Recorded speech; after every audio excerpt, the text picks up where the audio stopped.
Наша власть. Вот так вот, смотрите, что творится.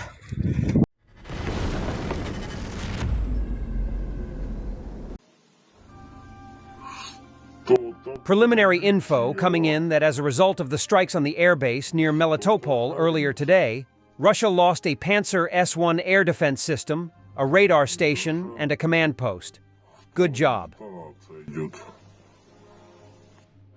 Putin's buffer zone is established. But in Russia, Kremlin has abandoned entire settlements in Belgorod region on the border with Ukraine.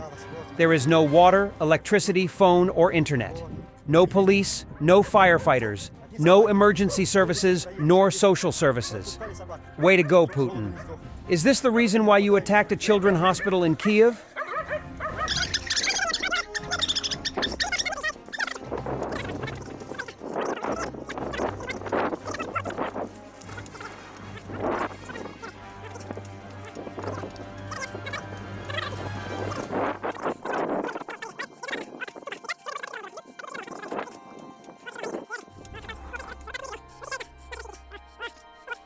The new captured invader says that hospitals in Russia and in the occupied territories are overcrowded, and that there are a lot of Russian soldiers without arms and legs. I was in a hospital in Luhansk. All the corridors and all the rooms there are filled with cripples. There were only a few people like me with minor injuries. They are all without arms and without legs. The Naval Hospital in Moscow, he was there too, all floors up from 2nd to 8th, are packed with disabled people without limbs. The bruises on his face are from the Russian commanders who beat him. The newest Russian artillery reconnaissance radar Jastreb-AV, which means hawk, was discovered by operators of the 140th Ukrainian Reconnaissance Battalion and destroyed by an M142 HIMARS missile strike. Such radars are manufactured to individual orders and are an expensive and valuable type of military equipment.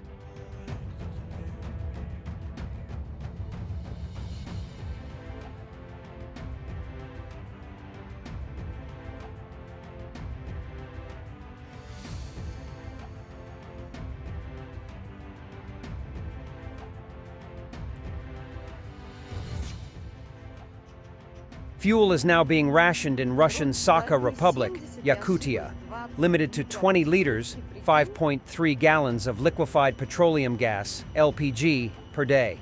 The Kremlin mafia plundered this Far East region to the tune of 20 million tons of oil and 20 billion cubic meters of natural gas last year. After the announcement of the election result in France, the mood of the Russian occupiers went down somewhat. For example, Alexander Khodakovsky, a defector from Ukraine, former commander of the Vostok Battalion, clarifies his position. Obviously, they had quite serious hopes for Le Pen, but nothing worked out again.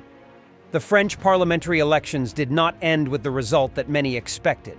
Once upon a time, years ago, it seemed that Le Pen was our Guinean friend. Apparently, this remained in the subconscious and pushed us to want her victory. But more than Le Pen's victory, I personally wanted Macron's defeat. This populist managed to say and propose so much that he became an ugly personification of the forces hostile to us.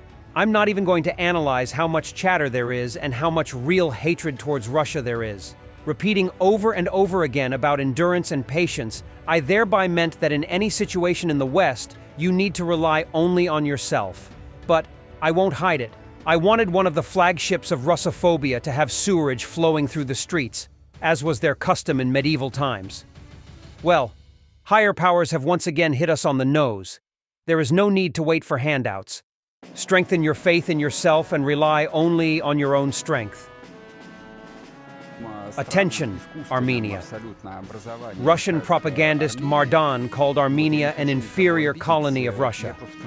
He said Russia does not have to feel guilty for its actions towards Armenia, which he called an inferior colony.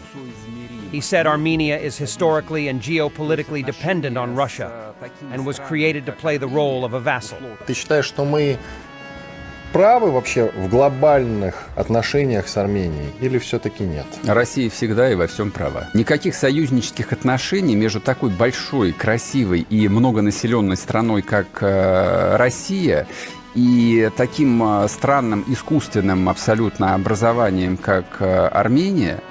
Вот, я не хочу никого обидеть, я просто констатирую, никаких союзнических отношений быть в принципе не может. Союзники, но хотя бы соизмеримы. Нет никаких союзников. То есть отношения с такими странами, как Армения, условная Армения в кавычках, могут быть следующего формата. Либо они двигаются в орбите России, некоторые называют это обидным словом сателлиты, спутники, почему бы, я не вижу ничего в этом обидного, либо они двигаются в чьей-то другой орбите. У Армении с Азербайджаном все наоборот, поэтому вот, какие тут могут быть союзнические отношения? Вот, извините, но был же договор. Какой договор? ОДКБ. И чё? Нет, Был тезис про то, что договор дороже денег. Это договор между людьми. Это когда два конкретных человека о чем-то сговариваются. Договор дороже денег. Но договариваются лидеры стран. А ничего подобного. Договариваются страны. Любые межгосударственные договора, всегда так было, есть и будет, они имеют срок годности. Вот, они заключаются, а потом в какой-то момент они либо официально денонсируются, либо их потом денонсируют по факту, потому что любовь ушла, завяли помидоры. Вот и все. Тот же самый ОДКБ, он подписывался в очень специфический момент. Кому интересно, историю отмотайте, посмотрите, когда подписывался ОДКБ, в какой ситуации, какой был расклад. Сейчас расклад категорически другой. Вот что об этом говорить? И по большому счету наши возможные союзнические и иные отношения с бывшими советскими странами, да, они зависят от исхода войны. This is a historical video from the end of 2022. The Ukrainian 92nd Brigade and TDF destroyed 2 Russian T-80BV tanks in the vicinity of Kolomychika.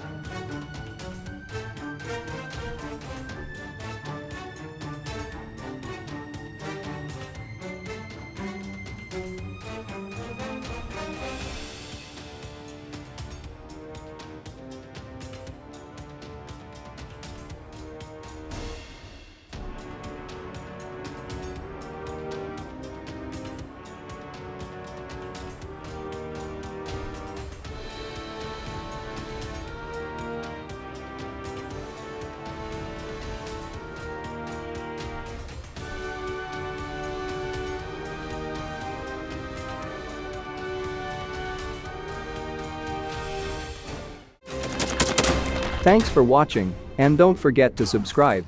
Also, if you want to support Warthog Defense, please become our member and get early access to new videos, exclusive members-only videos, and become administrator in comment section. The membership link is in the description. Every day. We had a guy last week, it's 6 rescues in 6 days. He's doing the job every day.